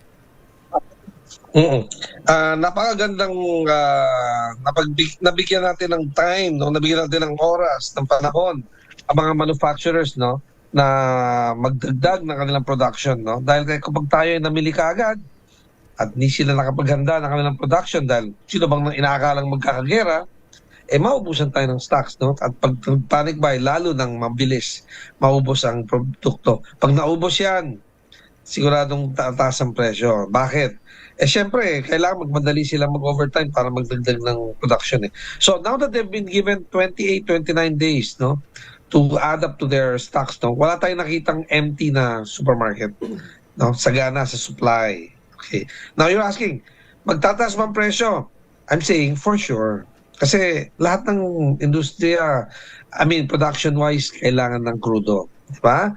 Delivery, kailangan ng crudo. Okay? So, for sure, tataas. Kailan? Nobody knows. Why? Pricing is a management decision. Kung ako, meron pa akong stock, may raw materials pa ako, ayoko pa magtaas, gusto kong kainin ang market ng aking kalaban, market share, pwedeng di muna ako magtaas. Kasi pag nagtaas ako at hindi nagtaas ang kalaban ko, karibal ko, baka lumipat sa kanya ang aking merkado, ang aking customers, di ba? By how much? Again, that's management decision, di ba? Kasi if I need to increase my prices by 10%, I can increase muna by 2%, and then another 4% in maybe 2 months, and another 4% in another 2 months. Kung tumagal ang epekto ng ang gera sa Middle East. Pero sir, so far sa mga manufacturer who nakakilala nyo, may mga nag-signify na ba na magtataas ako come the few days from now, or kung magkano man ang itataas nila? And you're mentioning parang gradual yung kanilang gagawing pagtaas, kung sakali man po. Correct. Right now, for the moment, umaabot sa akin, this is for, I guess, Metro Manila stores, mga 7 pa lang ang mag-abiso na kumpanyang mag-a-adjust, So when you say increase, takot tayo, laki ng tataas niyan. Mag-adjust lang sila kasi sinabi ko sa inyo, paudlot-udlot, ayaw nila ng biglaan at baka di na nila mabawi, mahirap ibalik ang presyo, Normally, tumataas. So, tanong nga ng tao, bakit tumataas ang presyo ng bilihin kahit bumaba ng gasolina, kahit wala ng gera, di na binababa? Mahirap ibalik ang presyo, ibaba ang presyo. Bakit? Sasabihin, abisuhan ng manufacturer ang distributor, abisuhan ng distributor ang retailer, abisuhan ng retailers ng smaller retailers and businesses, karinderya, bakery, coffee shops, di ba? At yun na nga, magagandang taong bayan, ano ba yan? Ba't akyat baba? Di ba? Kaya dahan-dahan silang mag-akyat. Ayaw nila ng bigla ang akyat ng presyo. Di ba? Nagbababa sila ng presyo, meron bang nangyayaring ganyan? Meron. Hindi napapansin ng tao na mamimili. Kasi it comes in the form of bundling, discounts, buy one, take one, na kahit na hindi pa malapit ng expiration, di ba? These are all forms of lowering of prices, Oo. So, as to when, we don't know, and by how much ang increase, we don't know. Sir Steven, magandang umaga po. Si Julius po ito, no? Sa mga manufacturer po na nakausap nyo, no? Ano po ba, kung sakaling umabot tayo and aabot naman talaga kung hindi tumigil ang giyera sa Middle East, ano po ang unang mga pangunahing bilihin ang tatamaan po ng price increase kung sakali? Yan, same. It's a management decision. As long as the fresh produce. Pag fresh produce, yan, nakikita natin sa screen, no? No choice yan. Delivery kaagad. Same day, increase yan. Diba? Pero kung processed goods, canned goods, 3 taon, 5 taon ng buhay, it's a management decision, no? Kung alin ang unang tatamaan. Of course, mayroong mas maiksi ang shelf life.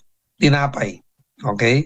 Pero wala pang nag-abisong manufacturer ng tinapay, kape, gatas, no? Wala pa. Yung mga nag-abiso, ang reason, yung dalawa sa kanila, ang kanilang manufacturing concern ay outside Luzon. Okay? So just to transport their goods from Vismin area to Luzon, Metro Manila, di ba? Shipping, trucking, no? That will cost a lot of money because of the cost of logistics. Sir Steven, si Jay po ito, no? Hindi naman ko kailang na dito sa Pilipinas, lalo na sa Metro Manila, kada kanto meron hong sari-sari store, kada kanto meron hong karinderya.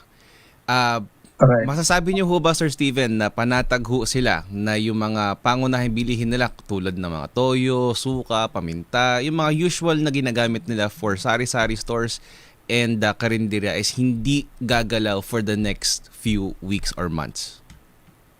Only the manufacturers can assure us, okay? And we don't speak to the manufacturers kaagad, no? You were asking anong nangyari sa pag-uusap namin. Number one, they don't talk to us anymore, okay? I mean, this has happened for the last 2 decades, okay? They use distributors. So distributors don't even tell us, no, that mag-increase sila. They just give us the price list. Sometimes, pagdating na ng stock, that's it. Wala na kaming protection order, okay? Unlike before. When the world was more stable and the economy was more stable, they do give us protection orders, no? Pero ngayong, lalo na because of COVID-19, mixi ang aming payment schemes, no? That's why nobody stocks up. Kaya walang supermarket mag-stock up ng 2 months worth of inventory if you have to pay them within 7 days, diba? Doesn't make sense. Tulog lahat ng pera mo sa bodega. Unless nag-panic buy, which who can predict that, right? That's why we're trying to avoid that also. Kasi hindi nakakabuti. Inisip ng tao, nakabuti sa inyo. Na pera niyo lahat ng mga stock sa shelves. Bakit? Di ba namin kailangan replenish? Lalong galit ang taong bayan kung wala kaming stocks na pambenta, di ba? And the worst situation is lack of supply, which we may be headed for. That's why, we have to, the government, our government has to prepare and make sure na hindi lang price ang tumataas, pero may supply tayo ng gasolina, crudo, at raw materials, di ba? Kasi pag nawala ng supply, wala tayong ihahanda. Hindi lang yun. Some factories may have to close down, 3 times a week, and that's bad for the people that they don't pay salaries, too, no? Kasi yun na nga, walang raw materials, di ba? Kaya kailangan, we have to assure stability of all these. Because nga, over-reliance tayo sa imported di ba? Puro sa import lang tayo, pati asin, pati because we over-rely on we didn't develop our own industries, no? And import substitute ang ginagawa natin. We're at the mercy of a geopolitical event like what's happening in the Middle East. Sir Steven, para doon sa mga kabubukas lang ho ng radyo at kabubukas lang ng TV, kanina you were mentioning na you received information na may nasa 7 manufacturers na nagsabi na magtataas sila. Ito pong manufacturers na to, ano yung mga produkto po nila para po doon sa ating mga tagapakinig? Okay. Now, a manufacturer normally doesn't have 10 products to sell to supermarkets. They normally have a list of around 100 at least for us to consider. We don't want to talk to someone who's just supplying one item, no? Ang dami namin kausap, di ba? So a regular size supermarket would have around 500, 600 suppliers. And we're talking 7 here. Now you're asking, what 7? Okay? Now, these 7 have multi-products also in different categories. You say categories, kape, gatas, tinapay, ibang kategorya yan. No? You find them in different shelves, in other words. No? We group them together by categories, no? Inside the supermarket. Okay, anong kategorya nito? There's one candy company, no, which is also into juice drinks, and so kumbaga hindi lang isang produkto, hindi lang masasanap sa isang shelf, no? Candy, and then ang medyo malaking itataas is this bottled water company because hindi nga based in Luzon. Hindi siya based in Luzon. Now, that said, how many brands of bottled water do you see on the shelves of supermarkets? Napakarami, di ba? So kung palagay nyo masyadong malaki ang tinaas ng isang brand, no? Shift to another brand, which is why takot na takot magtaas ang presyo ang manufacturers. Kasi ang bilis mag-shift to another brand, di ba?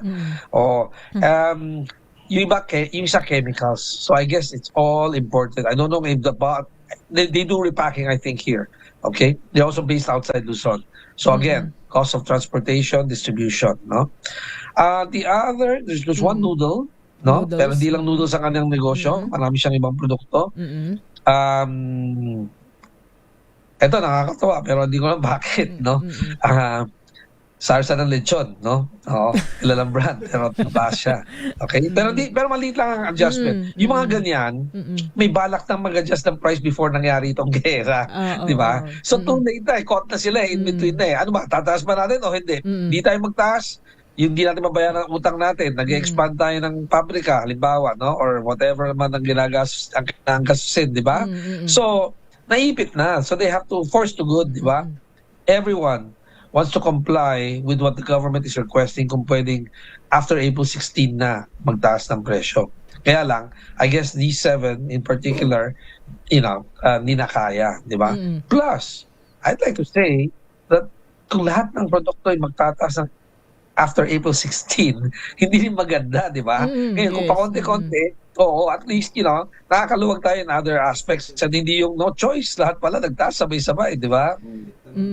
Sa ano po ba, sir, sa canned goods, yung mga delata, yun yung mga urgent, yung mga mabilisang may doon bang may mga manufacturer, sabi nyo nga ho, marami silang produkto, nabanggit ho ba yung canned goods sa inyong narinig na magtataas din? Wala pa.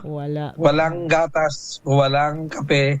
No need to be alarmed. It's just the regular increase. Kahit walang gera, these things happen. Diba?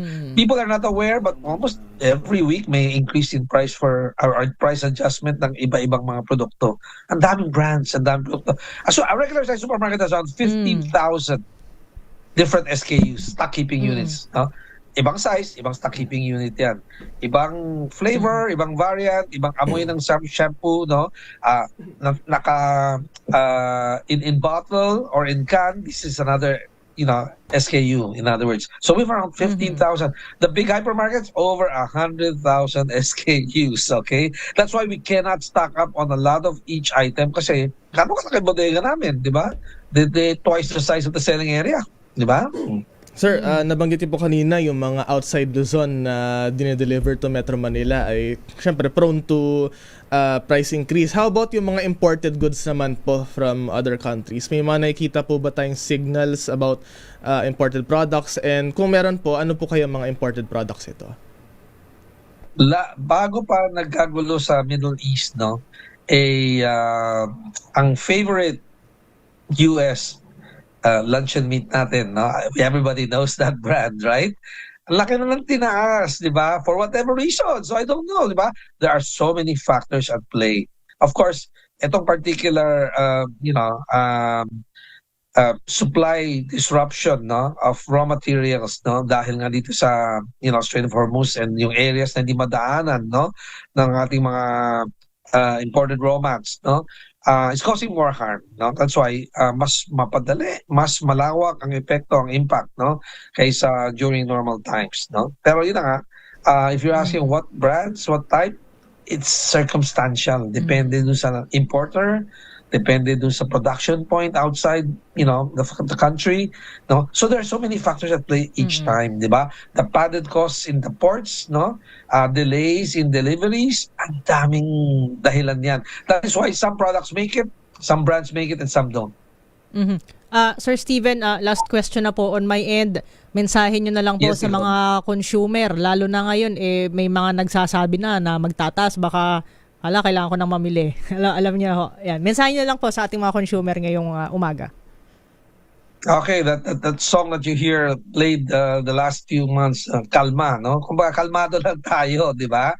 I mean, I'm not saying chill, okay? What I'm saying is, huwag tayo mag-act hastily, mag-decide hastily, nagmamadaling bumili ng produktong di naman natin pala kailangan. There are supermarkets, lalo na members namin ng Pag-asa Association namin, which carry a lot of sale items, no? Go to those areas. Yun yung sinasabi ko, bakit di bumaba ang presyo ng supermarket items? Yun, buy one, take one. At hindi pa about to expire yung iba, hindi lahat about to expire in the next week, no? Even if it's about to expire, but you need it, you're gonna use it, no? Pakinabangan, di ba? Walang mawawala sa'yo, di ba? I'll tell you this, there was one time, mag-All Saints Day, may produkto, nagbenta ng buy one, take two. Buy one, take two. Takot mamili ang tao. Naku, in 2 days, mag-expire na yan. Bukas, All Saints Day na. Sabi ko, uuwi ba kayong probinsya? Gagamitin yung ito bukas? Oo. Di. Invest quality pa rin siya. After expiration, di naman siya unfit for human consumption. Iba yun di ba? So, pwede pang inumin, buy one, take two. Kumbaga, no-brainer. Ang kalaban niya, mas mahal per liter kaysa sa kanya, siya, buy one, take two. So, the 3 liters is cheaper than the 1 liter ng kalaban. Mag-isip kayo. Sinabi kong ganyan, ubos ka agad ang stock, di ba? So sometimes we have to think, no, bakit sinesale, bakit inaano? Hindi siya natin, may lason ba yan? Makakapatay ba yan? Baka ma-hospital ako, mas malaki gastusin ko. I mean, use your head, di ba? So hindi nila, ang supermarket, hindi itataya ang aming pangalan, ilalagay sa shelf para, magkasakit ang mga customers namin, no? At ikalat sa social media at di nababalik sa amin, di ba? So pinag-isipan namin yun, hindi naman yung kakarga lang kami ng produkto basta pagkakakitahan, di ba? Yun. So, kalma lang, wag tayong mamili ng basta-basta. Pero yun na nga, be prepared. If you wanna be safe, be sure you can add another 20% on top of what you normally buy, but don't add 50%. Ang supermarkets carry around 10 days inventory. So, kung nag-panic buy in 5 days, ubos ang shelves ng supermarkets. We have to replenish.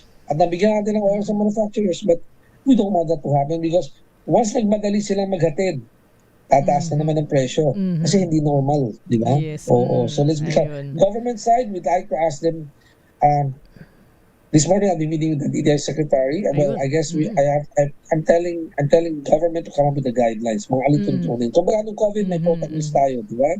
So this is time for them to issue out guidelines for the people to follow. Otherwise, people cannot understand, di ba? Should we do trips together, work less days, less hours, going to work during less traffic time and go home later when there's no traffic, di ba? I mean, these are all guidelines and things that we can wear light clothes to work. Huwag na mag-Amerikano para, the aircon, no? We can conserve energy, di ba? There's so many things we can do together na guidelines lang ang kailangan. Pas mo na lang tao. Ngayon, pasawin mo na isipin yun. Wala tayong magawa doon. Pasawin na nga, di ba? So, yung mga masusunod, at least, makakatulong. Yes. Be alert and be calm. Yan po ang sinasabi ng Philippine Amalgamated Supermarkets Association. Sir Steven, maraming salamat po at ingat po kayo. Thank you for having me, guys. Have a great day. Yan wag daw magpanik. Kalmado lang. Marami daw silang stock. Yung 10 days worth. Kanina may nabanggit siya US brand nung luncheon meat. Ang gusto sana tanongin, paano naman yung Chinese brand? Yun yung mas gusto ko Yung mas kilala sa sa ilalim na lipunan. Pero meron siyang, may binanggit si Sir Steven kanina, yung isang brand ng bottled water. Although outside Luzon naman, pero mukhang malaki yung itataas nitong certain bottled water na ito. At saka may candy company So tapos niya, itong manufacturer na to, bukod sa candy, meron din may produce na juice.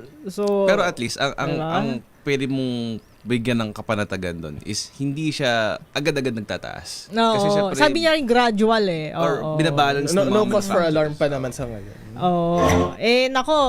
Bago tayo mag-commercial break, bigyan natin ng konting context yung susunod nating makausap.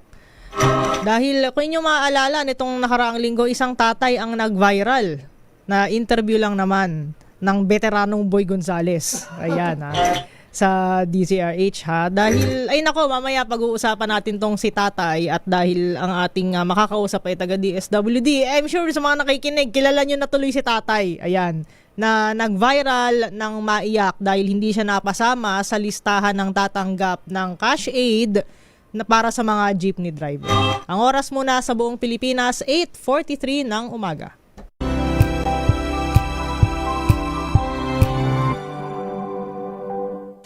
Maulan man, no worries na amoy kulob ang damit. Charm Fabcon, bangong kumakabloom, tanggal amoy kulob sa bango ng charm. Kaya gamit ko, Charm Fabcon with Bloom Fresh Technology. Kills 99.9% of kulob-causing bacteria. May aroma burst pa of thousands of flowers and berries. Ang sampay sa loob, no amoy kulob. Bangong kumakabloom sa charm. Charm Fabcon. ACS.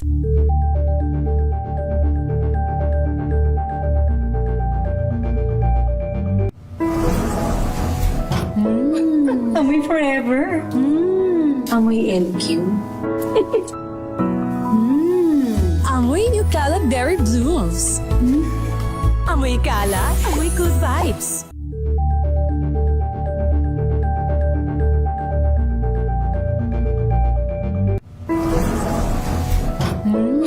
Amoy forever. Amoy LQ.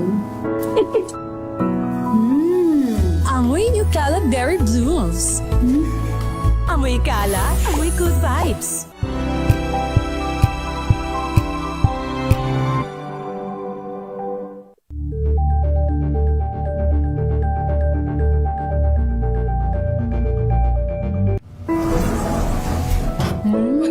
Amoy forever. Amoy LQ. Amoy New Caleb Berry Blooms. Amoy kala, amoy good vibes.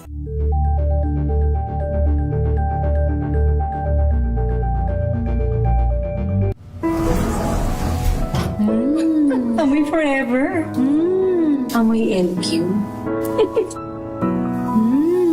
Amoy New Caleb Berry Blooms. Amoy kala, amoy good vibes.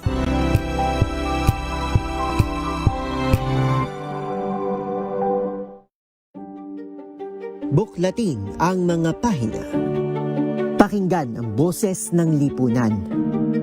Tunghayan ang mga issue mula sa ibang katayuan. Nakakalungkot kasi deserve ba namin ng ganito? Na hindi nila alam kung ano talaga yung kanilang mga karapatan. Yung gobyerno, tinulungan nila yung kanilang magsasaka. Pinapatahimik tayong lahat using various laws. Through education, kayang-kaya nating baguhin yung ganitong klaseng pag-iisip. Isang kwento, iba't ibang anggulo. Dito.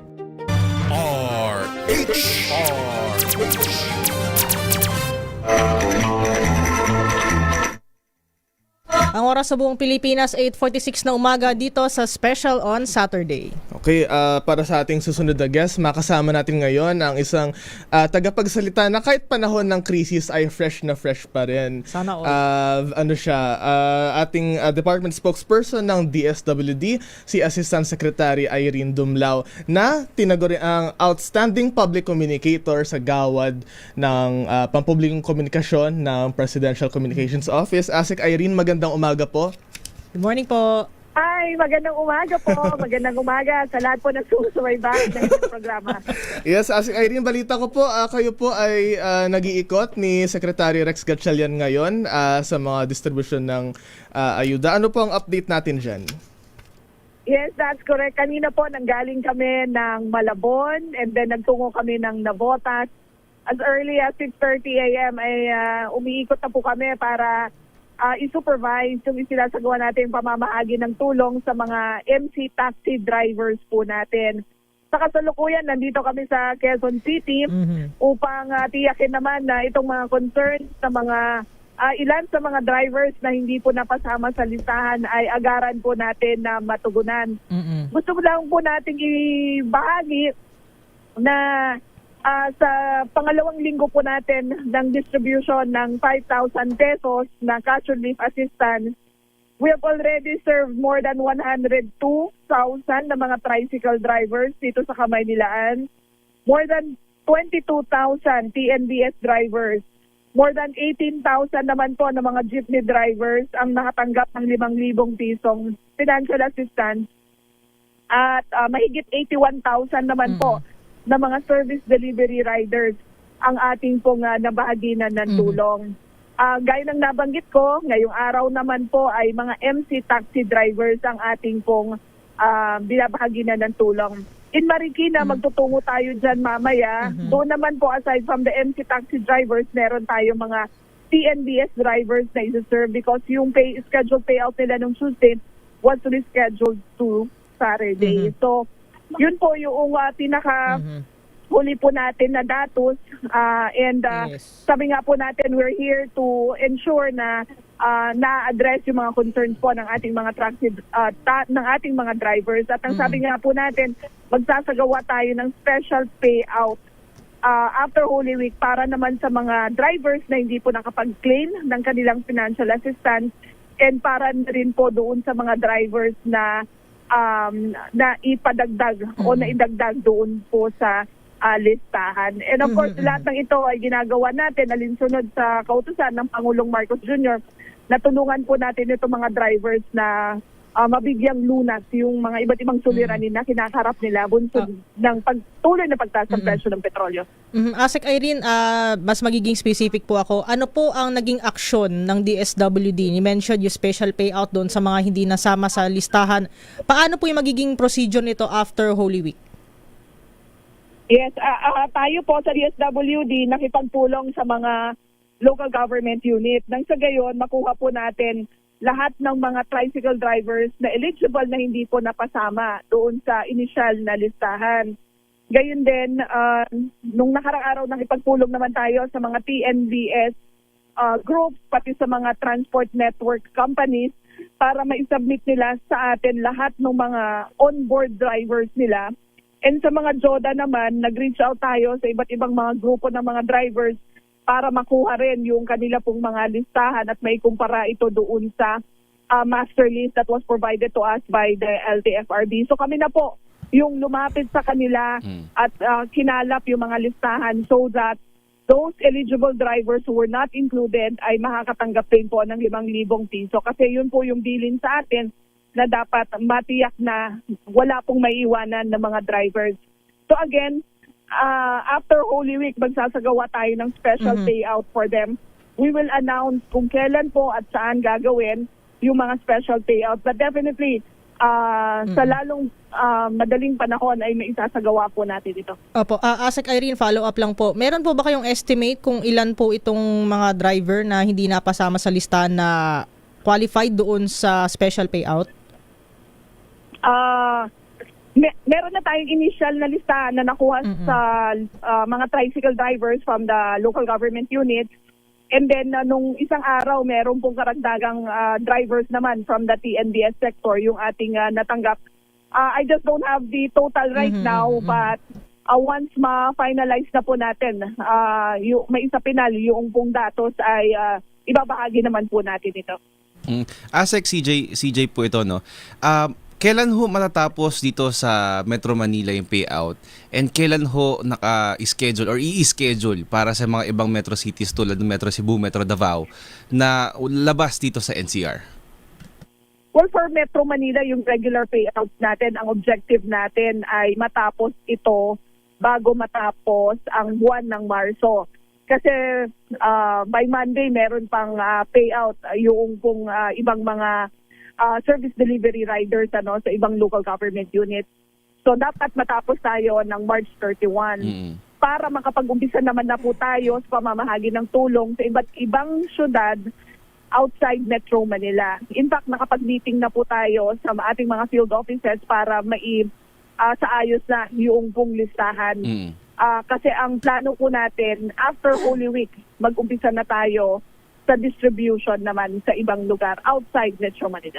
Asek, yung mga meetings ho dito sa mga areas outside NCR, na-ensure ho ba natin na mapag-usapan yung mga natutunan natin dito sa implementation sa NCR tulad ng mga hindi na isama sa initial na listahan? Yes, actually, opo, no, talagang yun yung isa sa mga tinukoy natin. Kasi ayaw natin na maulit nga yung mga hiccups o yung mga obstacles na encounter natin dito sa Kamaynilan. We really wanted to perfect the list to ensure na wala pong maiiwan na mga drivers. But of course, alam naman natin na wala talagang perfecto na listahan. Kaya yung coordination natin ay mas ini-strengthen natin. And ngayon pa lang nga ay nakikipagpulong na tayo sa iba't ibang mga transport network companies to ensure na maisumite po lahat ng mga drivers nila na on board at hindi na ma-filter because ang layunin nga natin is lahat po ng mga drivers eligible naman po, may mga kaukulang mga dokumento ay maipasama po at mabahaginan nga po ng tulong. Asek, last na po from my end. Pagtapos ho natin ng payout supposedly dito sa areas outside NCR, babalik ho ba tayo sa NCR para sa second tranche?